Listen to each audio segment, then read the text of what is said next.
بسم اللہ الرحمن الرحیم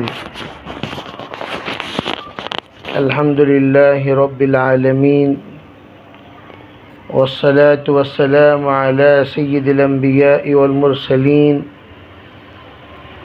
محمد وآلہ واصحابہ اجمعین ومن تبعهم بإحسان إلى يوم الدين وعلى كل من دعا بدعوته واستنى بسنته واهتدى بهديه إلى يوم الدين أما بعد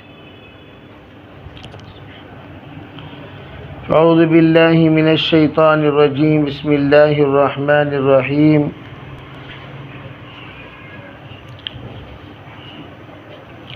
طه ما أنزلنا عليك القرآن لتشقى إلا تذكرة لمن يخشى تنزيلا ممن خلق الأرض والسماوات العلى الرحمن على العرش استوى له ما في السماوات وما في الأرض وما بينهما وما تحت الثرى صدق الله العظيم۔ اللہ تعالیٰ نے اپنے نبی علیہ السلام پر جو آیتیں نازل فرمائیں ان میں ہر زمانے میں ہر مقام پر ہر حال میں اس کے مطابق اللہ نے جو آیتیں نازل فرمائی وہ بالکل تیر بہدف ہیں، ان کے معانی میں، ان کے مفاہیم میں اور ان کے رموز میں اور ان کے اشاروں میں عجیب علوم کے خزانے پوشیدہ ہیں۔ جس وقت حضرت عمر رضی اللہ تعالی عنہ حضور علیہ السلام کے سلسلے میں ناپاک ارادے سے نکلے اور اپنے بہن کے گھر اسلام پہنچ جانے کی جب ان کو خبر ملی، انہوں نے سب سے پہلے اپنی بہن کی خیر و خبر لینے کے لیے جب لوٹے اور بہن کو مارا پیٹا اور اس صحیفے کو پڑھا ہوا دیکھا جو پڑھا جا رہا تھا، سنا جا رہا تھا اور جس میں دل لگا کر آنسو بہائے جا رہے تھے، تو جب چھونے کا ارادہ کیا تو بہن نے انکار کر دیا، آپ پلید ہیں، ناپاک ہیں، چھونے کے قابل نہیں ہیں، آپ پہلے پاک ہو جائیے، بعد میں اس کو چھوئیے اور پڑھیے۔ چنانچہ حضرت عمر رضی اللہ تعالی عنہ نے غسل کیا اور اس پاک کلام کو چھو کر پڑھنا شروع کیا اور پڑھتے پڑھتے آنکھوں سے آنسو نکلتے گئے، دل بدلتا گیا، ہدایت کے لیے دل قابل ہوتا گیا، دل کی تمام کھڑکیاں، تمام دروازے کھل گئے، آنکھوں سے آنسو بہنے لگے۔ حضرت عمر رضی اللہ تعالی عنہ کی زبان سے یہ بات نکلی، چلو مجھے اس نبی کے پاس لے چلو جن پر یہ کلام نازل ہوا، میں ان کو دیکھنا چاہتا ہوں اور ان سے مل کر کلام اسلام قبول کرنا چاہتا ہوں۔ وہ وقت جو آیتیں پڑھ کر سنائی گئیں وہ یہی آیتیں ہیں، طٰہ ما انزلنا علیک القرآن لتشقى۔ اللہ کے رسول علیہ السلام کے اسماء میں بہت سارے اسماء جن کو قرآن نے نقل فرمایا، اس میں ایک اسم طٰہ ہے جو معروف ہے، مشہور ہے، حروف مقطعات میں سے ہے۔ مقطعات ان حروف کو کہا جاتا ہے جس کو توڑ توڑ کر پڑھنا سنت ہے۔ اگر اس میں طٰہ ہے تو اس کو ہم توڑ کر تا الگ ہا الگ پڑھیں گے، جیسے الف لام میم کو الف کو الگ، لام کو الگ، میم کو الگ پڑھتے ہیں، اسی طرح حروف مقطعات یعنی اس کو توڑ توڑ کر الگ الگ پڑھے جانے والے حروف ہیں۔ اس کو پڑھنے کا فائدہ کیا؟ بعض نے فرمایا یہ اسم اعظم میں سے ہیں، جس نے لوگ دعا کی قبولیت چاہتے ہیں ان کو چاہیے کہ حروف مقطعات کو پڑھیں اور اللہ تعالیٰ سے مانگیں۔ بعض نے فرمایا یہ مشکل کشا حروف ہیں، اگر کسی کو درد ہو، تکلیف ہو، پریشانی ہو، مصیبت ہو تو ان کو چاہیے کہ حروف مقطعات پڑھیں اور اس کے بعد دعا کا اہتمام کریں۔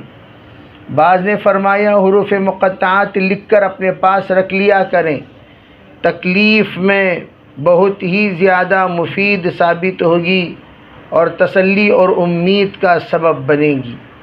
اس لیے حروف مقطعات میں طٰہٰ کا ذکر فرمایا، اور علماء فرماتے ہیں اس کا ترجمہ سوائے اللہ کے یا ہو سکتا ہے جناب محمد رسول اللہ صلی اللہ علیہ وسلم کو اللہ تعالیٰ نے قرآن پاک کے علوم اور قرآن پاک کے خصوصی علوم میں یہ اس کا علم بھی عطا فرمایا ہو۔ جیسے آپ نے فرمایا اوتیت القرآن ومثلہ معہ میں، علماء فرماتے ہیں اس کے ذریعے سے یہ بات واضح ہوتی ہے اللہ کے رسول علیہ الصلاۃ والسلام کو اللہ نے قرآن پاک کا علم بھی عطا فرمایا اور اس کے ساتھ اس کے مثل بہت سارے علوم بھی عطا فرمائے، اور بعض علوم کو امت کے سامنے ظاہر کرنے کی اجازت دی، حکم دیا، تو اللہ کے رسول علیہ السلام نے اس علوم کو ظاہر فرمایا، اور بعض علوم کو اللہ کے رسول علیہ السلام کی اجازت نہیں ملی تو آپ نے اس کو پوشیدہ رکھا۔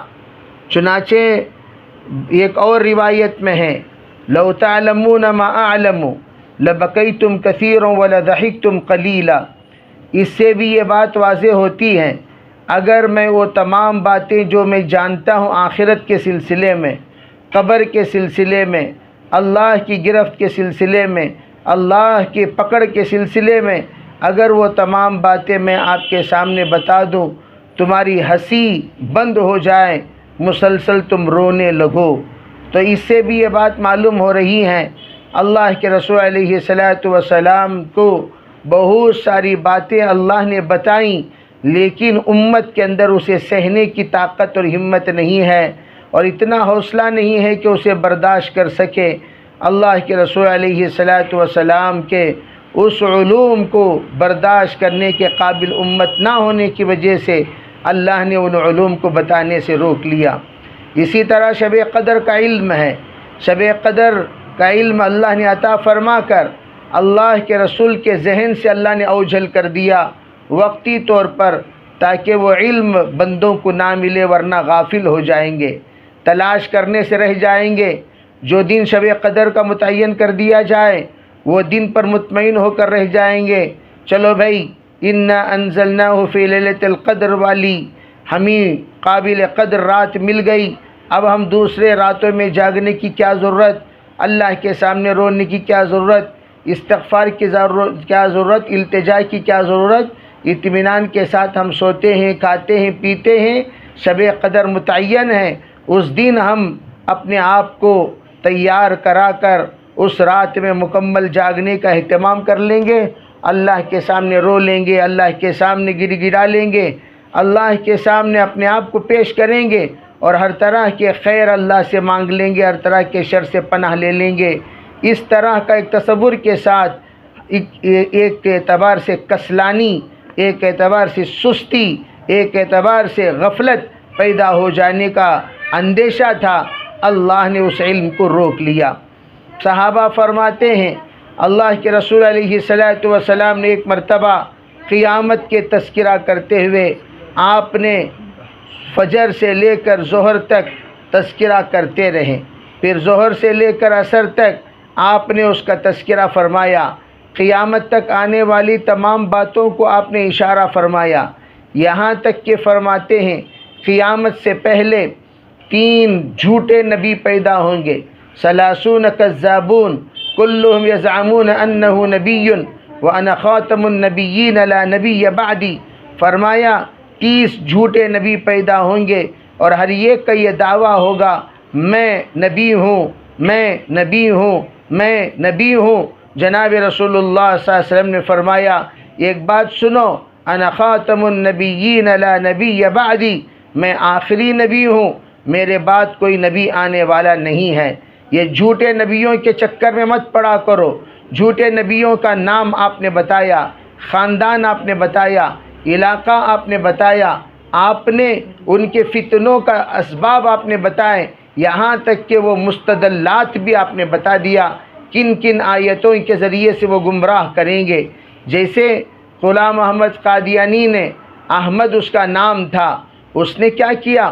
احمد نے یہ کیا کہ قرآن پاک میں یأتی من بعد اسمہ احمد کو تحریف کرتے ہوئے بتایا کہ اللہ کا کلام یوں کہتا ہے نبی علیہ الصلاۃ والسلام کے بعد ایک شخصیت آئے گی جن کا نام احمد ہوگا۔ اس نے کہا وہ احمد میں ہی ہوں، وہ احمد میں ہی ہوں، یأتی من بعد اسمہ احمد، جو احمد کی پیشن گوئی بتائی گئی ہے وہ احمد میں ہی ہوں۔ چنانچہ اللہ کے رسول علیہ الصلاۃ والسلام نے اس کی بھی وضاحت کرتے ہوئے آپ نے فرما دیا انا محمد وانا احمد، آپ نے کہا ارے محمد بھی میں ہی ہوں، احمد بھی میں ہی ہوں، کہیں یہ تمہیں دھوکے میں نہ ڈال دے محمد کوئی اور، محمد میں ہوں، احمد کوئی اور ہے، یہ دھوکے میں مت رہنا، محمد بھی میں ہی ہوں، احمد بھی میں ہی ہوں۔ چنانچہ آپ علیہ الصلاۃ والسلام نے صاف وضاحت کرتے ہوئے کہا کہ یوں سمجھو ایک تعمیر ہے جس کو اللہ نے تعمیر فرمائی اور لوگ آتے ہیں اس تعمیر کی تعریف کرتے ہیں، اس تعمیر کو دیکھتے ہیں، اس تعمیر سے ماشاءاللہ متلذذ ہوتے ہیں، لیکن ایک اینٹ خالی وہ دیکھ کر یوں ہم ہر ایک کے زبان پر یہی بات ہوتی ہے یہ ایک اینٹ خالی کیوں ہے، یہ ایک اینٹ خالی کیوں ہے، یہ ایک اینٹ خالی کیوں ہے، وہ آخری اینٹ میں ہوں، میرے بعد نبوت کی عمارت کی تکمیل ہو گئی، اب کوئی جگہ خالی نہیں ہے۔ اللہ کے رسول علیہ السلام نے یہ بھی فرما دیا اگر میرے بعد کسی نبی کا آنا ممکن ہوتا، آپ علیہ الصلاۃ والسلام نے فرمایا کہ اگر میرے بعد کوئی نبی آ سکتا ہے تو وہ عمر آ سکتے ہیں، لو کان بعدی نبی لکان عمر، آپ نے فرمایا اگر میرے بعد کوئی نبی کا نبوت کا دروازہ ہوتا، کھلا ہوتا بالفرض یوں سمجھیے تو یوں کہا وہ حضرت عمر ہوتے۔ عمر میرے بعد نبی کی صلاحیت رکھتے ہیں، نبوت والی استعداد رکھتے ہیں، نبوت والی ان کے اندر پوری صلاحیتیں، پوری استعدادیں، پوری کیفیتیں سب کچھ موجود ہیں، بس ذرا سا غصے کا اضافہ ہے۔ سرکار دو عالم صلی اللہ علیہ وسلم نے حضرت عمر کے اندر کے غصے کو پہچان کر ایک مرتبہ آپ نے فرمایا اے عمر بات بات پر تم تلوار سونت لیتے ہو، تلوار نکال لیتے ہو، فرماتے ہو پوچھتے ہو مجھ سے کہ حضور کیا میں اس کی گردن اڑا دوں، حضور کیا میں اس کی گردن اڑا دوں، حضور کیا میں اس کی گردن اڑا دوں۔ عمر بات بات پر تم ناراض ہو جاتے ہو، گردن اڑانے تک کی، اضرب عنقہ یا رسول اللہ، اضرب عنقہ یا رسول اللہ، آپ اس بات پر ذرا اپنے آپ کو قابو کریں۔ فرمایا اصبر یا عمر، عمر ذرا صبر سے کام لینا، بس اتنی سی تیرے اندر کی کمی ہے، تو ذرا بے صبرا ہو جاتا ہے، تیرے اندر ذرا غصہ زیادہ ہے، تیرے اندر ذرا حد سے زیادہ طیش میں آ جاتے ہو، ہونا چاہیے جہاں ہونا ہے وہاں ہونا چاہیے۔ اشدہم فی امر اللہ عمر، تمام صحابہ کرام میں اللہ کے حکموں کو پورا کرنے کے اعتبار سے، اس کے تنفیذ کے اعتبار سے، اس کے مکمل ترویج کے اعتبار سے سب سے زیادہ اگر کسی کے اندر اگر شدت ہے تو حضرت عمر رضی اللہ تعالی عنہ ہیں۔ تو حضرت عمر کے اندر عجیب صلاحیت، لیکن فرمایا بس کمی اگر کسی چیز کی ہے وہ صبر کی کمی ہے۔ فرمایا لو سلک الشیطان طریقا، اگر شیطان کسی راستے پر چلے تو حضرت عمر رضی اللہ تعالی عنہ سے فرمایا کہ وہ تو جس راستے پر اے عمر چلتے ہو اس راستے پر کبھی شیطان نہیں چل سکتا۔ راستہ وہ بالکل الگ کر لیتا ہے، جدا کر لیتا ہے۔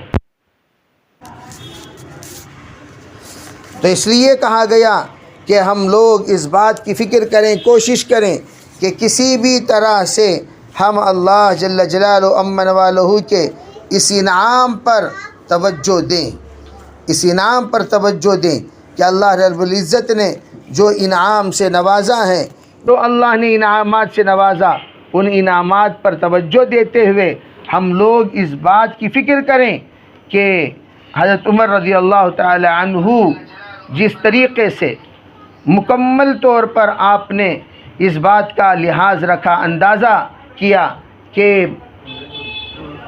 تھوڑی سی اگر صبر اگر ان کے اندر آ جاتی تو بہت بڑا خیر ان کے اندر پایا جاتا۔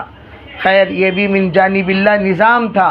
حضرت عمر رضی اللہ تعالیٰ عنہ کے سلسلے میں آپ نے فرمایا تم جس راستے پہ چلتے ہو شیطان بھی اس راستے سے نہیں چلتا، یعنی اسے بھی ڈر ہے، خوف ہے کہیں ایسا نہ ہو تو عمر کے غضب کے ہم شکار ہو جائیں۔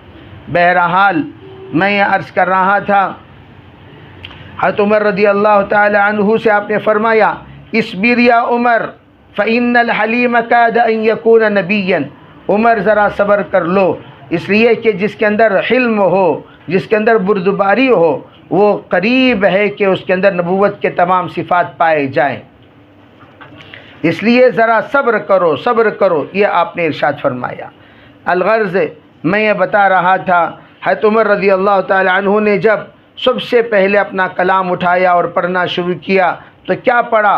یہی پڑھا طٰہٰ، نبی علیہ الصلاۃ والسلام کا نام ہے، اللہ تعالیٰ حضور سے مخاطب ہیں، یوں فرمایا ما انزلنا علیک القرآن لتشقی، ہم نے آپ پر قرآن اس لیے نازل نہیں فرمائی تاکہ آپ شقی ہو جائیں۔ تشقی کے معنی کیا؟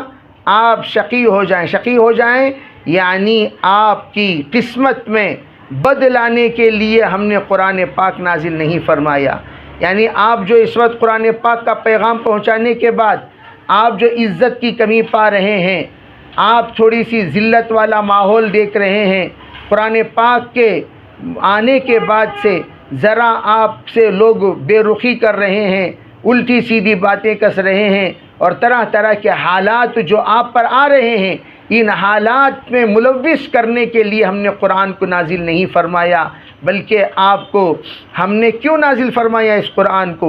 الا تذکرۃ لمن یخشی، جس کے دل میں خوف و خشیت کا ایک مادہ موجود ہے، ان تمام کے اندر تذکرے کا مادہ پیدا ہو جائے، ذکر پیدا ہو جائے، ان کے اندر نصیحت پیدا ہو جائے، وہ نصیحت حاصل کرنے کے بعد ان کے اندر تھوڑی سی تبدیلی آ جائے، اس کے لیے ہم نے قرآن پاک کو نازل کیا ہے۔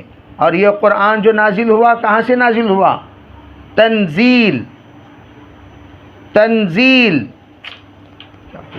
سوال لگتا ہے،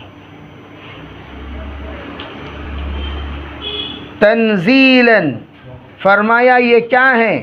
یہ اللہ کے طرف سے اترا ہوا کلام ہے، تنزیلاً ممن خلق الارض والسماوات العلا، یہ اترا ہے کلام اللہ کے طرف سے، تنزیل اللہ کے طرف سے اترا ہے۔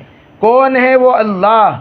ممن خلق الارض والسماوات العلا، جس نے زمین کو پیدا کیا اور آسمان جو بلند و بالا ہیں، ان تمام آسمانوں کو پیدا کرنے والا خالق، اس کے طرف سے یہ اترا ہے۔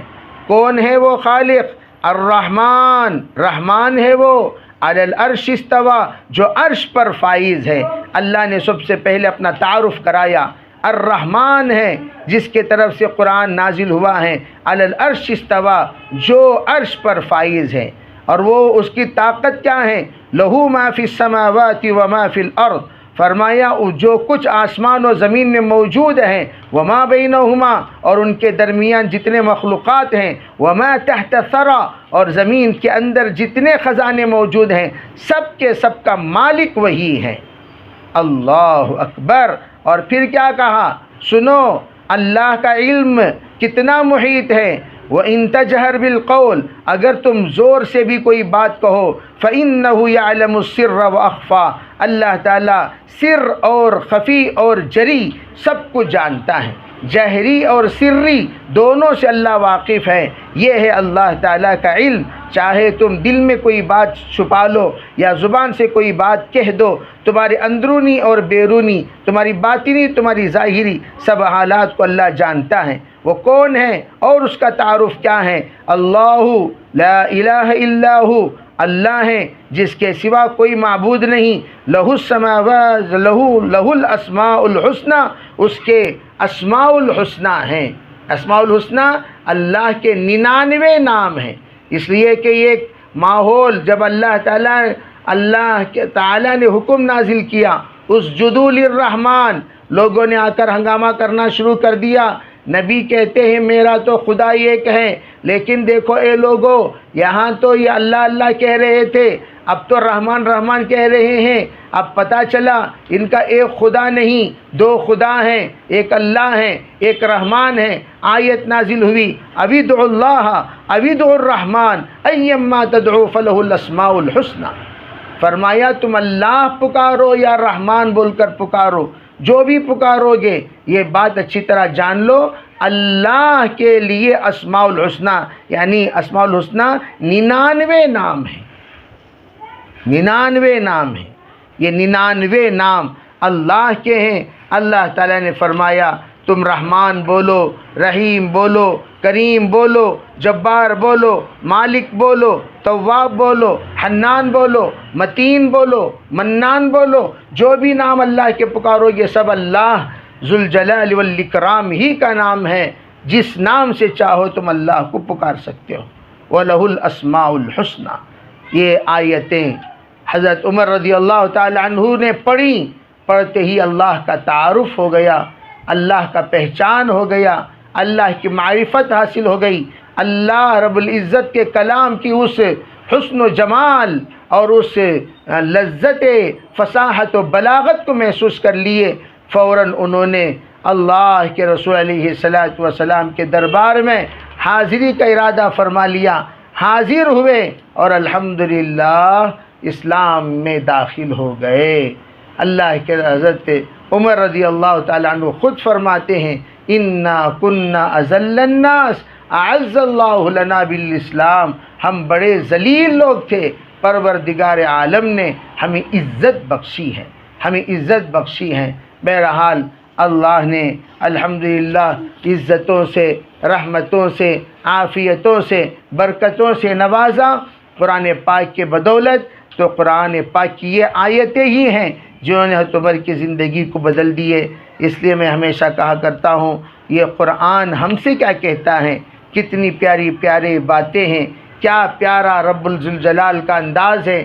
اللہ نے ہم سے کتنے اچھے انداز میں اپنا تعارف کرایا، لیکن افسوس کی بات ہے قرآن کے پیغامات ہمارے سامنے نہ ہونے کی وجہ سے قرآن کہتا ہے سننے والے کان نہیں، قرآن دکھاتا ہے دیکھنے والی آنکھ نہیں، قرآن سمجھاتا ہے سمجھنے والے دل اور دماغ نہیں۔ اسی کو قرآن کہتا ہے ارے یہ لوگ تو جانور کی طرح لگ رہے ہیں، میں رلا رہا ہوں روتے نہیں، ہنسا رہا ہوں ہنستے نہیں، سمجھا رہا ہوں سمجھتے نہیں، میں ان کو کیا سمجھوں، اولئک کالانعام کہہ دیتا ہے۔ قرآن کا ناراض ہونا بھی بحق ہے، حق بجانب ہے۔ قرآن کا ناراض ہونا یہ کوئی خلاف نہیں ہے۔ یہ بھی جب ہم لوگ بھئی ہم لوگوں کی بھی عادت ہے کسی کو ہم بلائیں، ارے او بھائی، جیسے ہم لوگ گھر میں بلائیں کسی کا نام لے کر ہم نے بلایا، تو بلاتے وقت اگر ایک بار، دو بار، تین بار، چار بار بلانے کے باوجود متوجہ نہ، ارے بوڑھے بولتے، ارے وہ اندھے، کبھی اندھا کہہ دیتے ہیں حالانکہ وہ بینا ہے، ہم نے نابینا کہہ دیا، وہ دانا ہے، ہم نے ناداں کہہ دیا، وہ سمجھدار ہیں، ہم نے بے وقوف کہہ دیا، وہ سماعت کی، گویائی کی مکمل صلاحیت رکھتا ہے، ہم نے اسے نہ سمجھا اور گونگا کہہ دیا۔ کیوں؟ ارے بھائی آنکھ ہونے کے باوجود دکھ نہیں رہی ہیں چیزوں کو، تم نے گرا دیا۔ ہم نے کہا اندھے ہو، آنکھیں اللہ نے کیوں دی ہیں؟ بہرے ہو کانیں اللہ نے کیوں دی ہیں؟ جب ہمیں غصہ آنے پر اندھا اور بہرا کہہ سکتے ہیں، کیا قرآن کو غصہ نہیں آئے گا؟ قرآن نے کہہ دیا لہم قلوب لا یفقہون بہا، وہ لوگ جانور ہیں۔ کیا مطلب؟ آپ ہارن بجاتے رہو جانور کے سامنے، جانور کو ہارن بجانا کوئی سنائی؟ حالانکہ اتنا بڑا ہارن ہوتا ہے ٹرین کا، بھاں بھاں والی آواز آتی ہے، لیکن جانور جانے کا وہ پٹری پر سے ہٹتا ہی نہیں، سڑکوں پر سے ہٹتا ہی نہیں، سڑکوں پر سے ہلتا ہی نہیں، وہ اپنی جگہ پر کھڑا رہتا ہے۔ تو پتہ چلا اس کے کان ہیں، لیکن وہ کان سن کر سمجھنے والے کان نہیں، آنکھ ہیں، اسے آپ کچھ بھی دکھاؤ دیکھ کر عبرت حاصل کرنے والے آنکھ نہیں۔ اسی کو انعام سے تعبیر فرمایا اللہ نے۔ اللہ تعالی ہمیں سریع کو قرآن پاک کی ان ہدایات پر عمل کرنے کی توفیق عطا فرمائے۔ یہ سورہ طٰہٰ کی چند آیتیں تھیں۔ جب بھی آپ سورہ طٰہٰ انشاءاللہ پڑھو گے، ضرور آپ کے سامنے یہ منظر آ جائے گا جو یہاں پر ذکر کیا گیا۔ اللہ تعالی ہمیں سریع کو سمجھنے کی توفیق عطا فرمائے۔ کچھ سوالات ہیں۔ عورت کو نماز میں ٹھوڈی کو بند رکھنا ہے یا نہیں؟ ٹھڈی تک آپ اوڑھنی اوڑھ سکتی ہیں، آپ کے اختیار ہے۔ بعض لوگوں کی ٹھڈی ہی نہیں ہوتی، بعض لوگوں کی ٹھڈی ہوتی ہے۔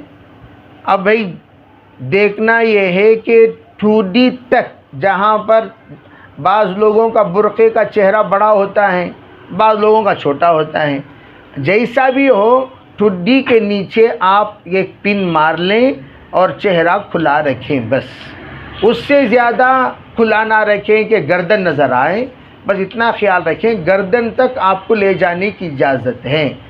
آپ یہاں گردن تک لے جانے کی اجازت ہے، آپ یہاں تک اپنی اوڑھنی اوڑھ سکتی ہیں، پن لگا سکتی ہیں، اس میں کوئی حرج نہیں ہے۔ یہاں ٹھوڑی تک لگا لو گے ٹھوڑی کے اوپر تو پھر قرات کرنے میں بھی مشکل ہو جائے گی۔ جی آپ کچھ پڑھنا چاہو گے تو یہاں بریک لگتا رہے گا، تو اس لیے آپ اس کا خیال رکھیں کہ آپ ٹھوڑی کے نیچے باندھ لیا کریں، ٹھوڑی کے اوپر نہیں۔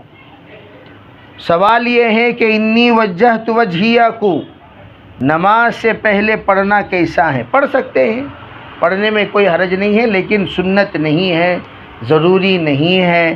بس انی وجہت وجہیہ اصل میں قبلہ رخ ہونے کے لیے متوجہ، جیسے کہ ہم لوگ رخ میرے کعبے کے، جیسے عام طور پر نیت میں ہم کہہ دیتے ہیں، اسی کو عربی میں انی وجہت وجہی للذی فطر السماوات والارض کہا جاتا ہے۔ یہ قبلہ رخ ہونے کے لیے عربی جملہ ہے، عربی آیت کے ذریعے سے اس کا استدلال کر لیا جاتا ہے کہ ہم قبلہ رخ ہو کر نماز پڑھ رہے ہیں۔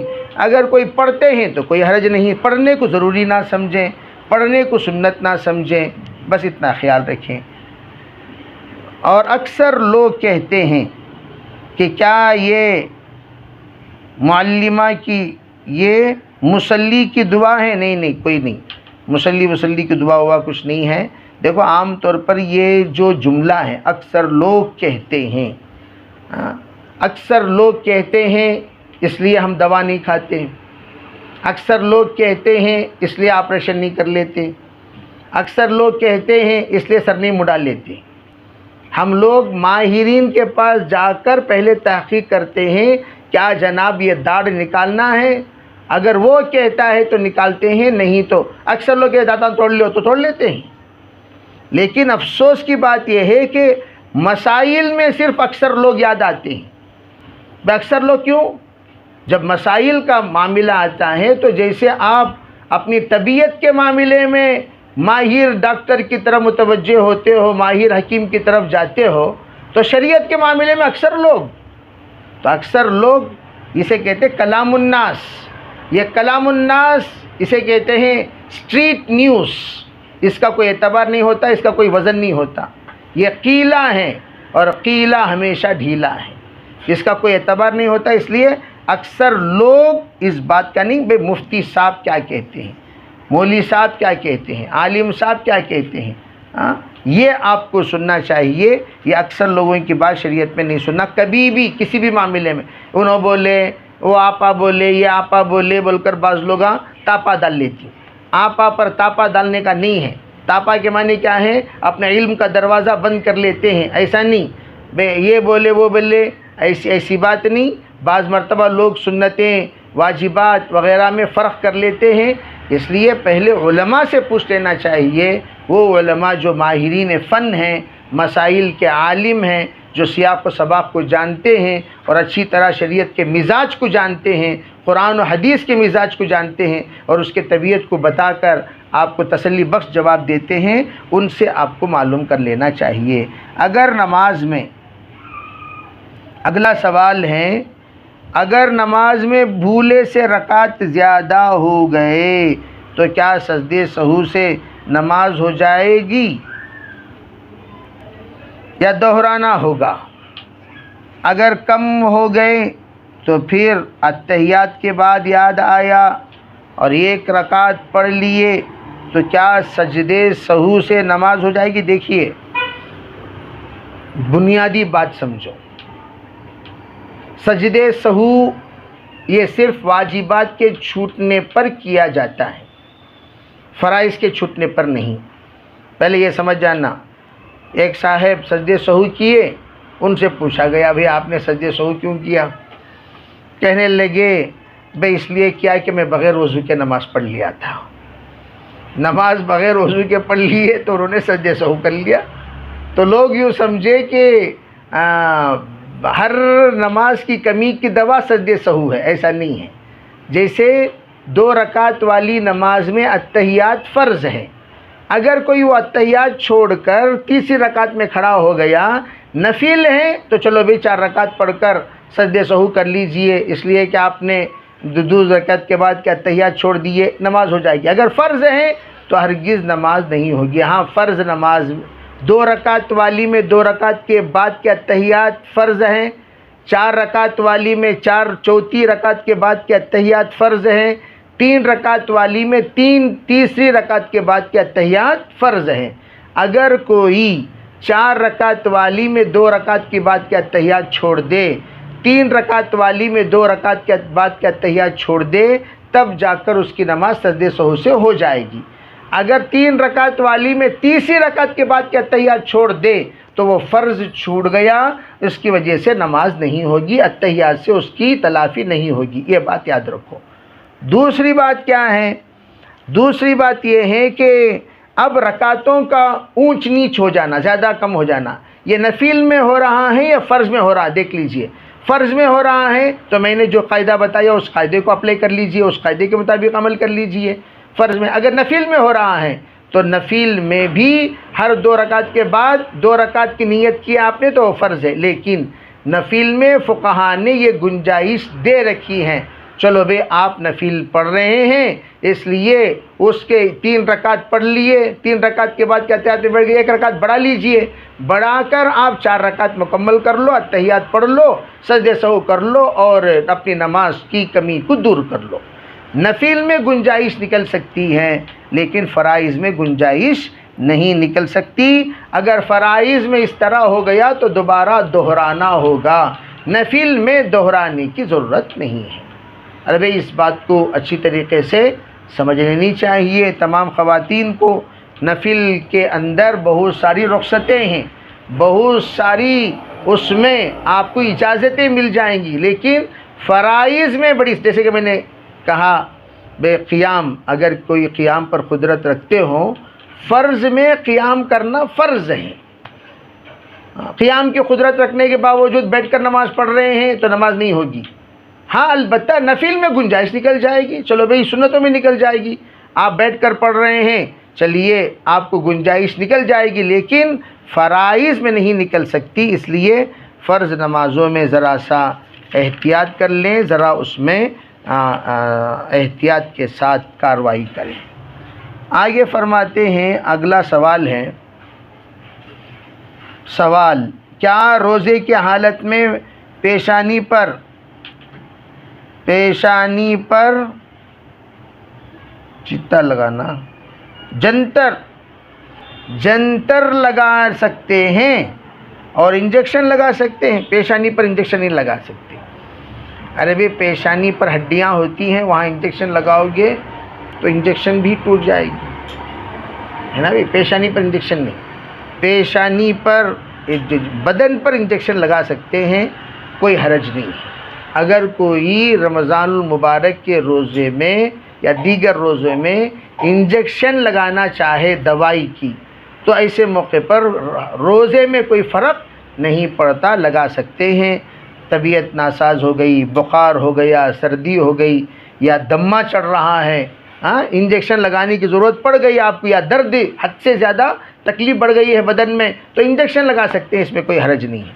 ہاں جنتر پیشانی پر آپ لگا سکتے ہیں، اس کو ایکسٹرنل یوز کہتے ہیں۔ ایک بات اصول یاد کر لیں، ہر ایکسٹرنل یوز روزے میں اجازت ہے۔ جیسے آپ تیل لگانا چاہتے ہیں لگا سکتے ہیں، جنتر لگانا چاہتے ہیں لگا سکتے ہیں، عطر لگانا چاہتے ہیں لگا سکتے ہیں، آپ ملم لگانا چاہتے ہیں لگا سکتے ہیں، آپ کو اجازت ہے۔ ایکسٹرنل یوز سب اجازت ہے، انٹرنل کی منع ہے۔ اب رہی بات انجیکشن، یہ انٹرنل ہے لیکن اس کا تعلق معدے سے نہیں ہے، اس کا تعلق رگوں سے ہے، اعضاء سے ہے، تو اس لیے فقہا نے اس بات کی اجازت دے دی، اور جو انٹرنل ہے جس کا تعلق معدے سے ہے اس سے منع فرمایا۔ بس اتنی بات یاد رکھیں۔ قاعدہ کلیہ میں اس لیے بتا دیتا ہوں، بعض مرتبہ قاعدہ کلیہ سے بہت سارے مسائل حل ہو جاتے ہیں۔ ناخن کو اسے کیا کہتے ہیں، گرمی کی وجہ سے چننا لگا سکتی ہیں کیا؟ اب پورے سوالات، 1000 سوالوں کا ایک جواب، ایکسٹرنل یوز کر سکتے ہیں، انٹرنل یوز نہیں کر سکتے۔ 1000 سوالوں کا ایک جواب، اس جواب کو رکھ کر قس علی ھذا، اس پر آپ قیاس کرتے ہوئے چلے جائیں۔ یہ گویا کہ آپ حضرات کو ہم اصول الفقہ بتا رہے ہیں، ابھی کون سے قواعد الفقہ بتا رہے ہیں کہ آپ یہ قواعد یاد رکھ لیں اور مسائل آپ اس پر مرتب کرتے چلے جائیں۔ تو آپ اس کا مطلب یہ نہ سمجھے کہ ہم مجتہدہ ہو گئی، ارے بھی کوئی بھی بات ہے تو وہ ذرا معلوم کر لیا کریں۔ اگلا سوال ہے، رمضان المبارک اور اوراد پڑھنا ہے یا صرف قرآن پڑھتے رہنا ہے؟ دیکھو بھئی، اوراد کی جگہ اوراد ہے، قرآن کی جگہ قرآن ہے، سب دونوں پڑھ سکتے ہیں۔ بے قرآن کثرت سے پڑھو، اوراد و وظائف، اگر کسی سے آپ بیعت ہیں، کسی سے آپ کا اصلاحی تعلق ہے، انہوں نے آپ کو کچھ اوراد و وظائف بتائے ہیں، ان اوراد و وظائف پڑھیے، لیکن رمضان مبارک میں زیادہ سے زیادہ قرآن کی طرف توجہ دیجیے۔ اتنے اوراد و وظائف مت پڑھیے کہ آپ تھک جائیں، سست ہو جائیں، قرآن پڑھنے کی ہمت ہی باقی نہ رہیں، پوری ہمت آپ نے اوراد میں گزار دیے، اوراد میں تھکا دیے، اوراد میں اپنے ہمت کو صرف کر دیا، قرآن کے لیے آپ کے پاس ہمت ہی نہیں رہی۔ تو آپ ایسے موقع پر ذرا ہمت کو باقی رکھیں اور اوراد و وظائف کو ذرا تخفیف کر لیں۔ جیسے مثال کے طور پر بھئی 400 مرتبہ کلمہ طیبہ کو کہا گیا، اوراد میں مثال کے طور پر اضافہ ہو گیا ہے تو اسے آدھا کر لیں تاکہ قرآن پاک پڑھنے میں آپ کو وقت ملے۔ اوراد میں زیادہ وقت لگا کر قرآن کے لیے وقت نہ رہے، ایسی طبیعت نہ بنا لیں، بلکہ اوراد کے ساتھ قرآن پاک کا خیر الامور اوساطھا، سب چیزوں میں اعتدال مطلوب ہے۔ اور قرآن پاک کا مہینہ ہے رمضان مبارک، تو زیادہ سے زیادہ قرآن پاک ہی کو اپنا ورد بنا لیں، قرآن پاک ہی کو اپنا ورد بنا لیں۔ اس کا بہت زیادہ روحانی اثرات مرتب ہوتے ہیں، بہت ہی زیادہ اس کا فائدہ مرتب ہوتا ہے۔ لیکن اوراد چھوٹ نہ جائیں، خیر الاعمال احب الاعمال عند اللہ ادومها وان قل، تو وہ جو عادت آپ کی ورد کی پڑی ہوئی ہے وہ نہ چھوٹے، اس کے لیے وہ بھی تھوڑا سا عمل اس کا بھی ادا کر لیں، اس کا بھی نصاب تھوڑا سا مکمل کریں، اور زیادہ سے زیادہ نصاب آپ پہ قرآن پاک کی طرف توجہ دیں۔ آگے کا سوال ہے، اوراد کے لیے کیا 26 سورتوں کی کتاب میں پڑھ سکتے ہیں یا قرآن مجید ہی کو لے کر پڑھنا ضروری ہے؟ بھئی آپ 26 میں پڑھو یا 36 میں پڑھو یا 37 میں پڑھو یا 38 میں پڑھو گے تو وہی سورہ، 38 میں الگ سورہ ہے کیا؟ ارے بھائی سورہ کہف کون سی سورہ اٹھا کر پڑھے تو بھی سورہ کہف اچھی، یاسین کون سی اٹھا کر آپ پڑھو گے، سورہ یاسین ہی پڑھو گے، آپ 36 میں پڑھو یا 26 میں پڑھو یا پاکستانی میں پڑھو یا ہندوستانی میں پڑھو، جی جس میں بھی پڑھو جو سورہ قرآن پاک میں ہے وہی ہے، تو اس میں کوئی حرج نہیں ہے۔ 26ویں صورت میں پڑھے تو الگ ثواب ہے، 38 صورت میں پڑھے تو الگ ثواب ہے، 12 صورتوں میں پڑھے تو الگ ثواب، یہ سب ہمارے لفٹنگ کے لیے سہولتیں بنا دی گئی۔ اصل یہ 26 صورتیں کیا ہیں بھائی اس میں کچھ دعائیں ملا دیے گئے، ایک ہی کتاب میں کئی کتابوں کا مجموعہ جمع کر دیا گیا، جیسے مسنون دعاؤں کا، حزب الاعظم کا، اور صبح و شام کی اوراد و وظائف کا، اور سورتوں کا جو شب و روز ہم لوگ روزمرہ تلاوت کرتے ہیں، اس کا ایک مجموعہ کر دیا گیا تاکہ کئی کتابیں لے جانے کی نوبت نہ آئے، کبھی کبھار یہ کتاب چھوٹ گئی وہ اوراد چھوٹ جاتی، ایک ہی کتاب لفٹ کر لو گے، اٹھا لو گے تو تمام چیزیں اس میں آ جاتی ہیں۔ اس لیے سہولت کے خاطر وہ 26، ورنہ 26 صورت کوئی کتاب کا ایک مجموعے کا نام ہے، وہ کوئی اصل کتاب نہیں ہے، کتاب کا ایک مجموعے کا نام ہے۔ کتابوں کی طرح ہماری سہولتوں کے لیے ایک مجموعہ بنا دیا گیا تاکہ ہم لوگ بسہولت اسے اپنا لے سکیں۔ اسے آ کر یوں نہیں سمجھنا چاہیے کہ یہی کتاب ہے، یہی اصل ہے، اس کے علاوہ کوئی اور چیز نہیں، ایسا نہیں، اس میں دیگر چیزوں کی بھی گنجائش نکل جاتی ہے۔ اللہ تعالی ہم میں سبھی کو سمجھنے کی، عمل کرنے کی توفیق عطا فرمائے، ہر طرح کے خیر مقدر فرمائے، ہر طرح کے شر سے حفاظت فرمائے۔ ابھی میں نے بہت دنوں سے یہ بات سوچا، چلو بھی دروس رمضان الحمدللہ چل رہے ہیں اللہ کے فضل و کرم سے، جتنے بھی آ رہے ہیں، دیکھو ہمیشہ حضرت عطا اللہ شاہ بقائی رحمۃ اللہ علیہ 2.5 گھنٹہ بیان کیے جامعہ مسجد دلی میں۔ بیان کرنے کے بعد حضرت کا بیان بہت جوشیلا ہوتا تھا اور بہت پرمغز بیان ہوتا تھا اور پورے حالات پر محیط بیان ہوتا تھا، اور اس زمانے میں ہندوستان کے حال بے حال ہونے کی وجہ سے حضرت شاہ صاحب رحمۃ اللہ علیہ کے بیان میں بہت سارے انقلابی باتیں آتی تھیں کہ اب اس وقت ہم مسلمانوں کو کیا کرنا چاہیے۔ تو حضرت شاہ صاحب بیان کر کے نکلے تو ایک نوجوان دوڑتا ہوا آیا، آ کر کہنے لگا حضرت شاہ صاحب حضرت بیان ختم ہو گیا، بیان ختم ہو گیا۔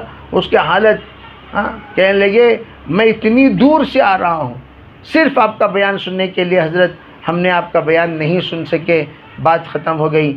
تو حضرت نے اسے لے گئے اپنے حجرے میں اور بٹھا کر اسے پوری بات کا خلاصہ بیان کیا۔ حضرت شاہ صاحب سے کہنے لگے کہ حضرت آپ ایک بندے کے لیے اتنا لمبا چوڑا بیان فرما رہے ہیں، کیا بات ہے؟ تو حضرت نے فرمایا ارے بھائی یہ 2500 مجمع میں 1-2 سے مجھے امید رہتی ہے کہ یہ میرا کام کریں گے، یہ میرا کام کریں گے، یہ میرا کام کریں گے۔ ہو سکتا ہے یہ نوجوان وہ امید کی کرن جس لوگوں کے ساتھ جڑے ہوئے ہیں، ہو سکتا ہے یہی وہ نوجوان ہو جس کے ساتھ میرے مقاصد وابستہ ہوں، میرے عزائم وابستہ ہوں۔ تو اس لیے میں نے اس نوجوان کو اپنا پورا منشا جو کچھ بیان کرنے کا تھا سنا دیا۔